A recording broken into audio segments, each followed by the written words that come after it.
Achtung, Achtung, Christmas is a-coming, dear listeners.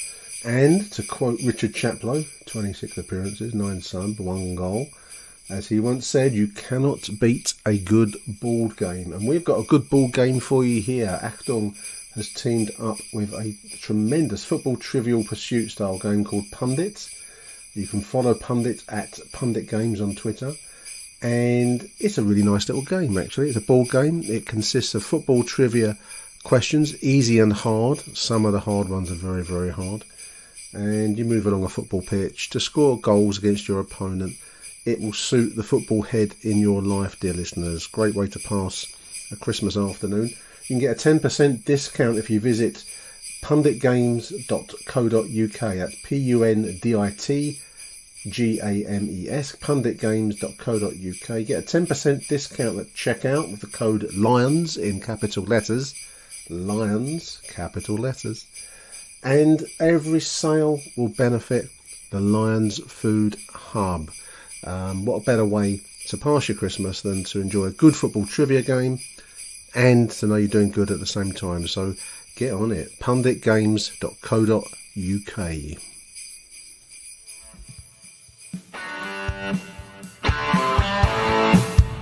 You're listening to Achtung Millwall, broadcasting from the beautiful South Birmingham. Accept no substitute. Hello, dear listeners. Welcome to the Achtung Millwall Coroner's Court. Staring back at me are the members of the jury about to pronounce their opinion on the recently deceased Millwall promotion push. John Rankin, how are you, John? I'm very well, thank you, Nick. Hope you're well too. As well as can be expected, mate. All the way over from Antarctica, also known as Beckenham. It's Graham Payne. How are you, Graham? Oh, good, Nick. Thank you.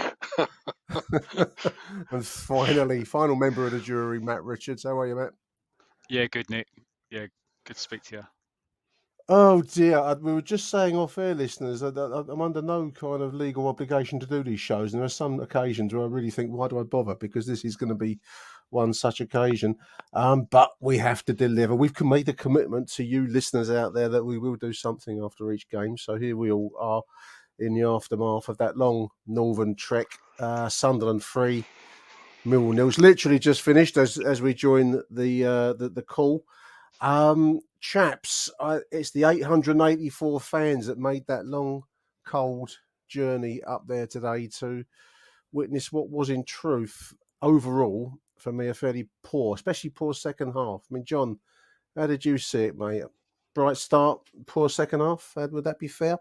Yeah, I mean, I don't quite know what happened in the second half. My only comment I've got to make is that I did notice that Billy Mitchell and George Saville picked up two very early yellow cards for two, not yellow card offences in my book, and I think that led us. They started to play very conservatively after that, and I think Honeyman was on a yellow as well.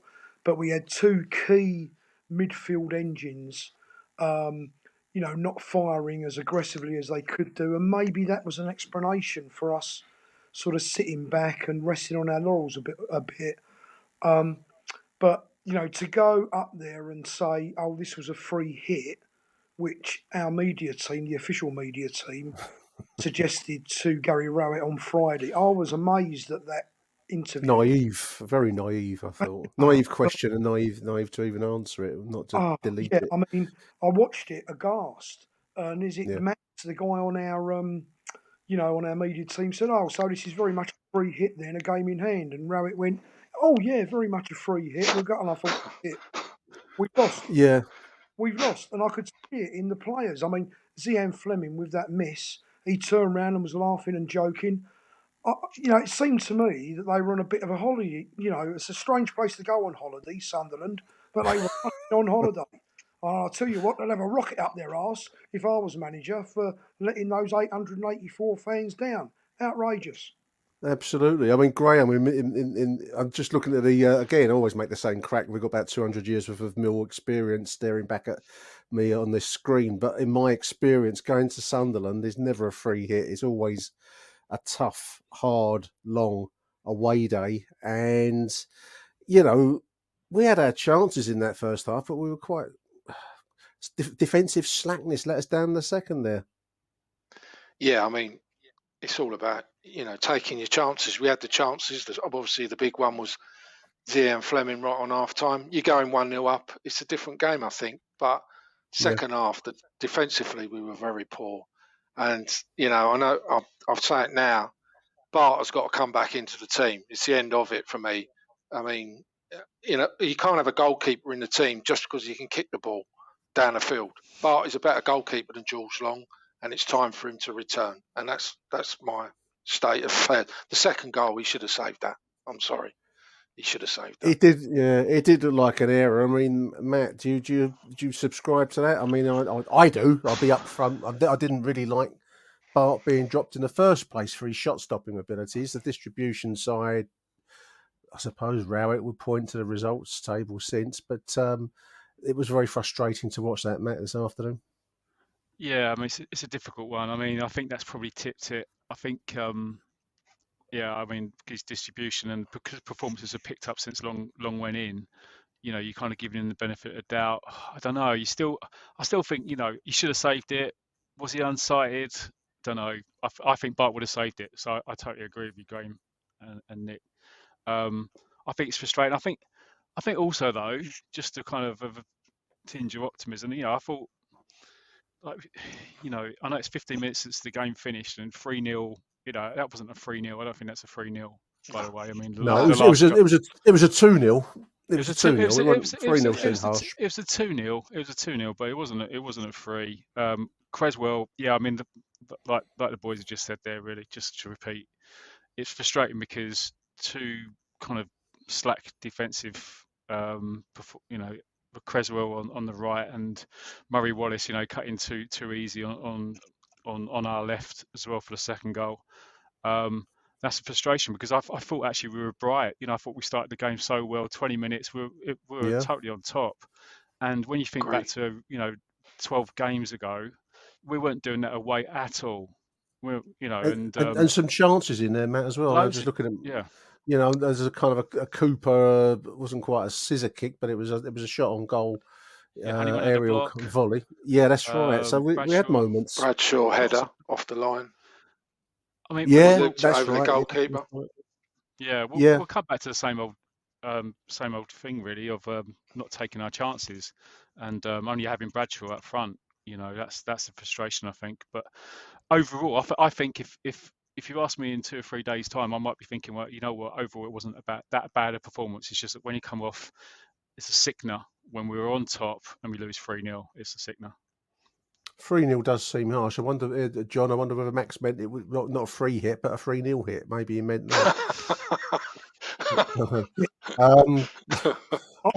knew we were going to lose this. You knew? Why didn't you tell me? I did tell you. Why don't you tell Max? Tell Max until the 880 odd that went up there. People flying up there, I saw, all sorts of trains, planes and automobiles, literally, to get up to Sunderland. Because there was a buzz, and that buzz has certainly been punctured after that second half. I mean, I think we've got to be careful of not overdoing it, chaps, because as we've just touched on, there were chances in the first. We did look bright, John, in the opening section, and if any one of those chances had gone in, which maybe on a different day they do, it would have looked a different game. But certainly the second half was very, very slack. And maybe it was that mindset you've described there of seeing it as some kind of, I don't know, free hit is probably the only word I've got in my mind now. But very, very slack attitude to take in the second half. And Jim, who's on our WhatsApp group, made a good point that there's no leadership in the team. Do we agree with that collectively, boys? Yeah. Yeah. Especially when we go goal down. Especially when we go a goal down. There's no it really stands out then, the lack of leadership. Mm. I wonder whether we'll address that. I mean, I suppose there's areas all across the pitch, Graham, that we could address. I mean, lack of goal scoring edge. Again, this is probably a classic game where we've had some good chances, but we do lack that kind of definitive goal scorer type up front. Bradshaw gives you loads of energy, but today he didn't look dangerous at all, did he? No, No. I agree, Nick. It was. I think for me, it's purely about mindset. I think we've got some good players, and I think we bottled it. I really do. I don't know what was said at half time, but I agree with your point there, Nick. I mean, first half, I was thinking we're playing like the home team here.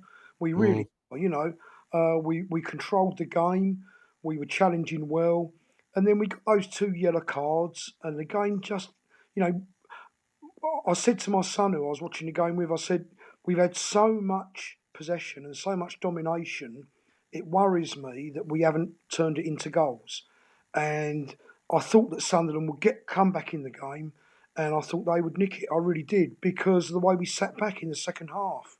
I saw ZM Fleming, urging the midfield to come out a little bit and come up and support him. And the problem is, I've noticed with Millwall, is when we do press, I don't think we press as a team.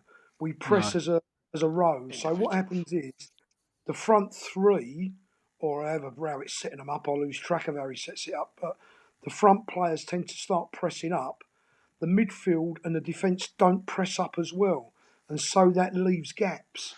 And then teams come in, and then we're on the back foot. And I was listening to the Sunderland stream, actually, and the Sunderland commentators were going, we can't believe this, they've given it away. Neither could I. I was watching Sky TV. I couldn't. Mind you, one part of Sky TV that I couldn't believe was the co-commentator. I think it was Lee Hendry, who renamed. We had John Cooper, we had George Cooper. The only name we didn't have for our central defender was Jake. I thought if he's going to go Tommy. for every random Christian name beginning with J, then we could be here for a while before we reach Jake. I mean, the Sky commentary, not that it makes any difference, was kind of like loaded towards Sunderland, and I suppose the second half justified it. Millwall being Millwall, with that 3-0 defeat has moved us out of the top 6 now. Matt, I mean, we're now 7th because goal difference. Queen's Park Rangers have now moved into our 6th spot, above us now in 7th, despite no one else playing, which is a very Millwall moment. Struck me, I mean, as John's point there about pressing, and we're watching the World Cup, we've seen some really good high energy performances. The Japanese would be one that springs immediately to mind. You do need that to be a team based, quite athletic, quite intelligent approach as well. We do seem to lack a little bit of what the cliches calls football intelligence at times. I don't know. Maybe that's the leadership part. I don't know. But we just don't seem to be quite clever enough. We've got individuals, but not a collective in that way. I think it's fair. I mean, I'm thinking about the first goal. I mean, Pritchard was just. I'm trying to think of exactly what happened. Because I only saw it a few times. But you had Danny Mack on the right and Creswell. Creswell's miscontrolled it. Maybe they were kind of trying to push up. It was a left-sided cross. Then Pritchard, he's finished gone at the far post. Yeah, and bundled in almost, wasn't it, at the far post? Yeah, and I don't want to keep picking on Creswell because the last goal obviously it bounced over his head as well. But yeah, I think Hutch needs to come back in a 4 next game to maybe give us a bit more solidity at the back there. Yeah, you're right. I mean. First half, I thought we did pass the ball around well, and we tried to, and we kept it relatively okay as well. Second half, I think we did push forward a bit, but there was no kind of real cutting edge, and even the balls into the box, we did get a few in there, but I never thought there was anybody's going to. At any point, did I think anybody was going to get on the end of any of those crosses at all? We did have one, Cresswell. It was headed off the line, wasn't it, at 1-0? Well, that was Fleming. Fleming. Yeah, sorry, shortly after Fleming. 1-0. Yeah, that's right. And then it was Cresswell. And then Cresswell had a shot, didn't he? Just after, didn't he? Cresswell just had a shot as well. That was just a 1-0. And then we pushed towards the end, but we drifted after. Once we went 2-0 down, which was the. We seem to give ages of time for the Sunderland forward to get his shot in. He did have loads of time. Yeah. And it went through Jules Long. If I'm just trying to recall that, he seemed to go through Jules Long there, Graham, and this was where we said Bart. It's the kind of save that Bart would have made. But I mean, probably unfair. It was close thing to him, say. wasn't it? It was close to him, so I think he should have saved it. Yeah.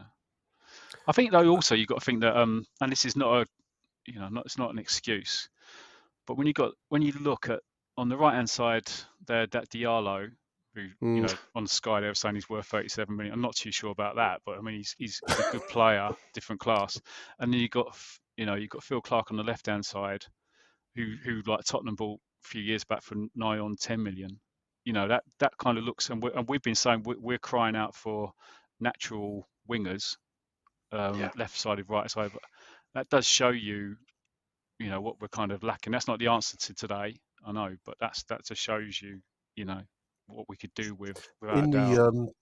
In the prelims to the game, Sky didn't do much of there was no studio set or anything like that. It was just like straight into the action, which I didn't mind actually, because you cut straight to the chase. But anyway, one of the points they made was the scale of Sunderland, which is one of the biggest clubs, in the country historically. And they said they had 30,000 season ticket holders. And, you looked at the stadium today, John. I mean, there were whole upper decks that closed off today because they obviously wasn't going to fill it up. But I suppose when you think about the size of the resources available to a club like Sunderland, financial resources, despite their recent troubled years, and then compare it, with the kind of players that we're looking for. I mean, we've got to do very, very well in the transfer market to compete.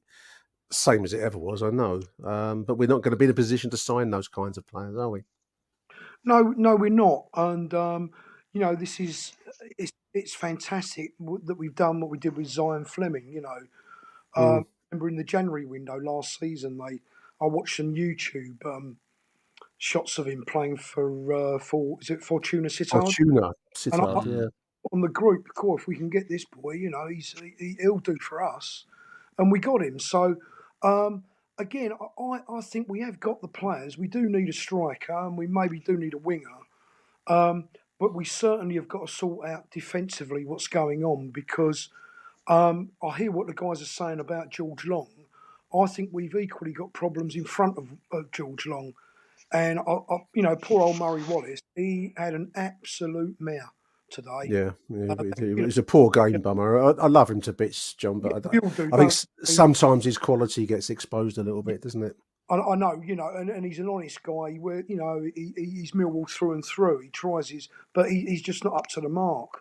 And I've noticed, teams exploit him, and he was let. Danny Mack, I thought had a better game. I think Cresswell needs someone to mentor him and to shepherd him around, and this is where I think that Sean Hutchinson is so sorely missed. You could argue that we might have. It might still have been 0-0 with Hutch on the park going into the last 10 minutes. But they were two defensive errors which led to those goals, and you can't get away from that. I mean, you segued into the World Cup quite nicely. And I was going to say the two best teams I've seen so far are France and Brazil. You look how they play at the back. You look how tight they are. And the lack of space they give to attacking teams. And also their hardness as well. Brazil, France can really put some stick around. And they do it, professionally, like Alex Pearce used to at Millwall, without the referee noticing. And I just think we've still got problems at the back. And we're never going to... If we have results like that, where we just leak, we just leak a 3-0 defeat, regardless of where it is, and I hear what you say about Sunderland, we're not going to challenge, because it's like that. Remember that bucket of water analogy? You got to plug the hole in the bottom so we can fill it up with all these lovely superstars up front. But if we're letting in 2 or 3 goals, that's the end of the story, Yeah, I mean, it doesn't entirely puncture the dreams of promotion. I think that they made the point on TV. We've made the point many, many times that home form is where we will have to score at home, Graham, won't we? Because for some reason, we did well at Preston. I can't remember where the other away win this season was. Bristol. Bristol. But they're rare occurrences, and we've got Wigan next Saturday, winning the league fully comes back to life again. Hence, Max and Gary Rowett's decision to call today a free hit because no one else was playing. But we've got to make we've got some big games in December. We've got to make next week count and get back in the saddle. Because as well as we've played recently, Graham, I mean, we could easily, as we saw today, it can drift away from you quite easily, can't it? Yeah, I mean, we've definitely got to get a win next Saturday because I think the next two, I think, are Luton and Watford away. Luton. I think, and the next two, Luton on the 18th. That's a Sunday morning killer, isn't it? That's a 12 o'clock. Luton, and then Watford's Boxing Day, I think. That's a 12 o'clock one as well. Yeah, which is another grim. So really, it does put. The problem with the away record is it puts even more pressure on us at home. We're going into home games where we've got to win because the away record is so poor. But I think also, I agree with what Matt said. I think first half we were, we're recording this bang after the game. You're upset. We've got straight after when it's really difficult to think of anyone. When you actually analyse it, first half there was some good movement, but unfortunately, we didn't take our chances. And then, the second half we got well and truly done. But yeah, I do agree. We've got to get 3 points next Saturday, definitely. We're trying to record this between the end of Millwall getting spanked 3-0 at the stadium tonight, and I've promised the chaps I'll get it finished before the start of the Netherlands-USA game, which is about 5 minutes away. So I'm going to do my best to just to move on to the World Cup, mate. I mean, we've got England obviously tomorrow. Is it tomorrow or Monday that we're playing? Yeah, no, it's tomorrow. Tomorrow night. Tomorrow night versus Senegal. I do worry a little bit because I don't think Senegal are mugs. I think they're a decent, powerful side. And I was watching a clip. I think Gary Lineker was talking about if not when we face France, but the expectation is that the quarterfinals will be up against France. I think we're in a little bit of danger tomorrow of regarding it as a done deal. I don't think it is. Free hit. A free hit. Another free hit. I mean, I always think back to back to 1990 when we played Cameroon. Another African side, and we kind of thought, oh, here we go. We'll get past these, and we only just scraped through with 2 penalties, didn't we? With through Lineker, and one of them was very dodgy. So yeah, I'm kind of worried the fact that a lot of people are kind of talking about France first before Senegal. And I know everybody knows, there's no Mane, but it's the World Cup. I mean, we've seen all sorts happen. Nobody can say who's going to win any of the games. And it makes it exciting if you're neutral and you're watching all of them. It doesn't make it exciting when you're watching England.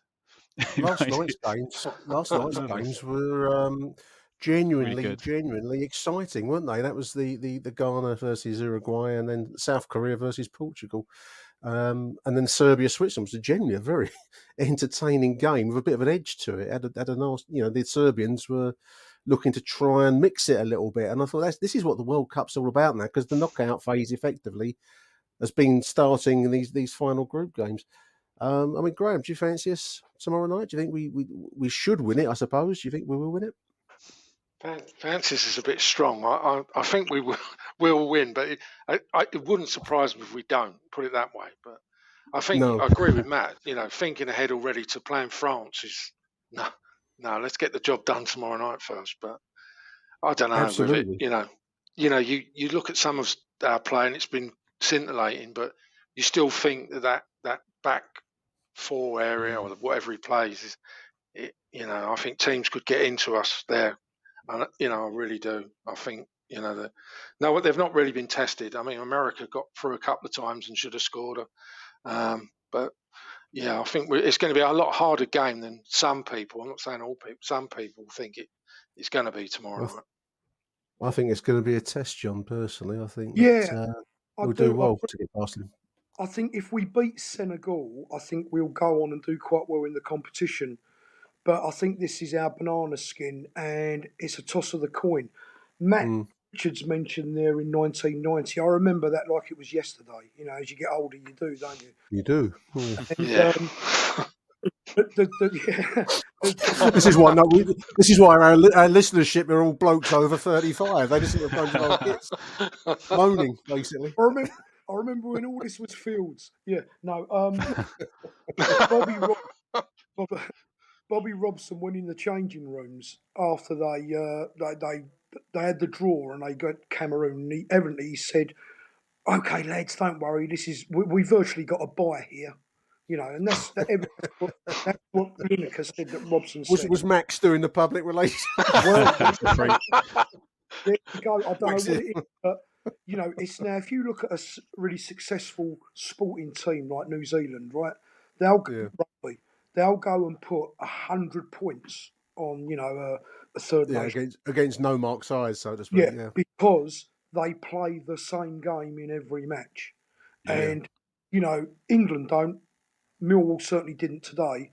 If Millwall had played the same way that they played against, West Bromwich Albion at home or Preston, we'd have won. Or I was at the Bristol match away if we'd have played the same there. But they didn't, and I think the same's going to happen tomorrow. I think the only chance we've got for England is play to our strengths, which are we've got Kieran Trippier, Carl Walker, and Luke Shaw. I'm not too sure about old Trent Alexander-Arnold, even though his uncle played for Millwall. But I'm not too sure about him defensively. But if we can push them out wide, but my fear is they're just going to come blitzkrieging down the middle. Big, athletic, strong team, and I think Maguire and Stones will melt. And I can see us losing tomorrow. Wouldn't surprise me at all. I agree with Graham. We might nick a win, but I think if we get past Senegal, we could go on and do things because psychologically, I don't know, I fancy us against France. I always do. It's the teams like Senegal and, Croatia and teams like that. It's a free hit against France, isn't it? It's a free hit against France, boys. Go out there and enjoy yourselves, lads. You come a long way last week. Out there and enjoy yourselves, and I won't be having a go at you if you don't win. Oh, great. I think that's probably a good moment. It's 3:00 and I've promised the chaps that I'd have it done before the game kicks off, and the game's about to kick off. I just want to close us, if I may. I'm just looking at Twitter as we're speaking. Very sad news from Brazil. Pele apparently is in end of life care after not responding to chemotherapy. By far the best striker in my lifetime. I think his goal scoring record, the fact he was 3 times World Cup winner, if memory serves, and his contribution and stature in football is such that he stands apart. He's one of those kinds of players, John. I mean, I think arguably the greatest player ever. I know we talk about the likes of Messi, Ronaldo. I would say he's the greatest ever, and the reason is because if you look at Cruyff, I put Pele and Cruyff, up there as guys that changed the game of football. But if you actually look at Pele, he did everything. He was doing Cruyff turns before Cruyff did them. He was doing, all the tricks and all the things, and he was scoring outrageous goals. And also in one of the World Cups, he got absolutely kicked out. They nearly broke his leg and all that. And he was 10 years in front of his time. So, I think he's one of these figures that we owe, we owe the modern game to, really. Him and Johan Cruyff, the top 2, if you ask me. Yeah, agree. So sad news. That's unfolding at the moment as we're recording this. Doesn't sound like there's any hope for him, but there we are. Very sad news. Chaps, I want to say thank you. It's been a miserable second half to review. You've all done a sterling job. Not a Raheem Sterling job, but a sterling job. Let's hope England do better tomorrow night. And we'll be back next week. We've got Wigan at home. Let's hope we get a full Den experience and get back in the top 6. Thank you to Matt, to Graham, and to John, and to you two, dear listeners, for tuning into this misery fest. Until the next edition, Arrivederci Millwall, and bye for now. Yeah. Achtung, Millwall.